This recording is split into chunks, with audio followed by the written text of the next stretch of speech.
পৃথিবীর কোনো মানুষ যদি আপনাকে ঠগায় কখনো আঘাত নেবেন না, কারণ মানুষ বড় নেমু খারাপ, মানুষ বড় গাদ্দার। মনে রাখবেন, সব মানুষ পৃথিবীর একত্রিত হয়ে যদি আপনার ক্ষতি করতে চায়, কেউ আপনার ক্ষতি করতে পারবে না যদি আল্লাহ না চায়।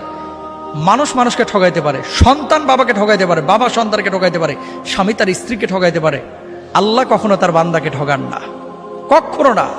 আল্লাহ কখনো তার বান্দাকে ঠগান না।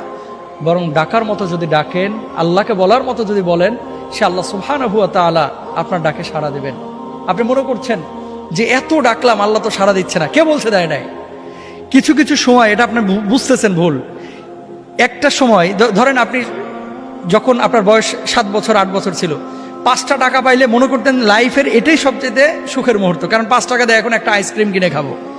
কিন্তু ওই সময় যদি 5 কোটি টাকা আপনারা দেওয়া হতো, 5 কোটি টাকার ভর আপনি সামলাইতে পারতেন না। এই 5 কোটি টাকা আপনি কি করবেন, তাই না? আপনি কখন কোনটা আপনার জন্য প্রয়োজন এবং কোনটা কখন আপনাকে দিলে আপনি এটাকে যথাযথভাবে কাজে লাগাইতে পারবেন, এটা আপনিও জানেন না, আমিও জানি না। জানেন কে? আল্লাহ সুবহানাহু ওয়া তাআলা।